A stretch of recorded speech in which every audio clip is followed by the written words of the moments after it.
Not about giving Mitt Romney a big wet kiss. It's about stopping fundamental transformation. The other thing is, for far too long, Republicans and conservatives have accepted the construct of every single progressive argument. For example, when you hear a politician or a pundit say, the American people, you're the American person. You vote as a person.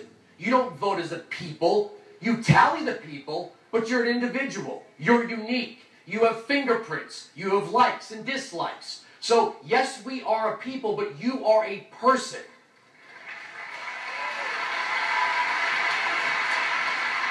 Another one. We are only given two choices when we deal with government: central planning versus nihilism. We constantly hear Republicans tell you how they're going to run the Department of Education better. They're going to run the Department of Energy better. They're going to run the Treasury better. And when you say, well, now, wait a second. I don't see anywhere in the Constitution where it says the federal government is supposed to be running our education system. Well, the follow-up is, well, what? You want all the kids to be illiterate?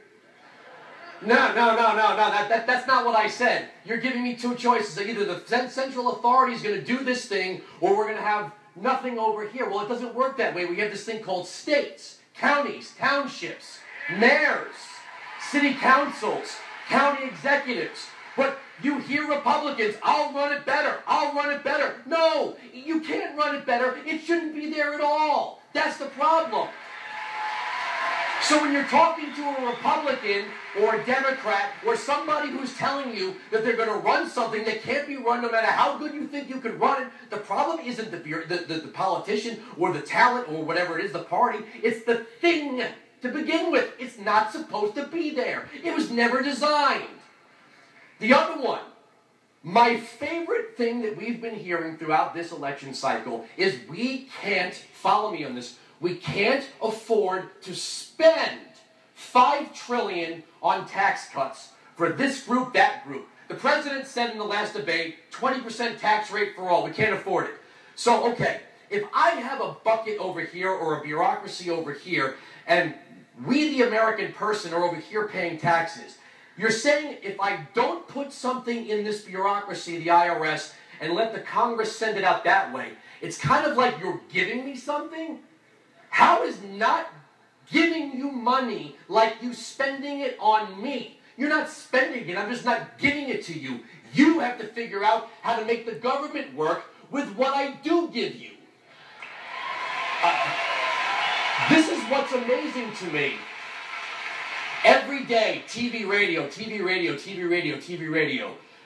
We hear this, we hear these arguments about spending, and then somebody says, I'm not going to spend, you're right, you're not going to spend. He's not going to spend either. Barack Obama can't spend. And there's another one, tax cuts. There's no such thing as a tax cut. What is a tax cut? It doesn't exist. There are tax rates. They can either be raised or lowered. All bills for raising revenue start in the House of Representatives. The only place to raise a bill for revenue is in the House of Representatives. But presidents, every term, I'm going to raise, I'm going to lower. You can sign, you can veto, you can't raise, you can't lower. But rates only go up and down. And then we hear, well, the Clinton-era tax rates. I'm sorry, did I miss the part where that became the watermark?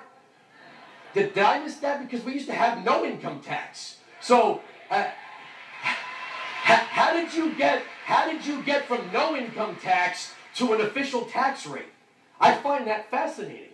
You went from the construct of an income tax to an official tax rate, and everything is going to be judged by that? It makes no sense. The other fascinating thing is, we keep hearing that there is this group of people, I will call them Person A, and they are entitled to things. There's another group of people called Person B. They have to pay for the thing. Person A believes there's this thing called the social contract. I've never seen it. You've never seen it. We hear about it every night. The social contract, the social contract. Of course we have a social contract. Can I see it? Can I read it? Is it in the archives? Because I've never even heard of it before.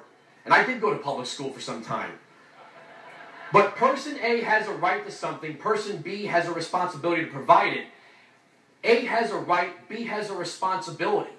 But if A has a right and B has a responsibility, then A and B are not equal. How could they be? If B has to provide something that A is entitled to and he can't reject it, and A owes nothing to B, he has no obligation. It's a one-way obligation. Whoever B is not free. Because A is literally making a claim on his life, his liberty, his property. And when you have a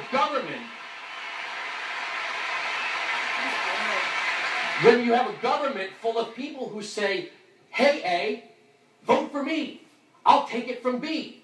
Funny how you end up with a whole lot more A's and a whole lot less B's. Our country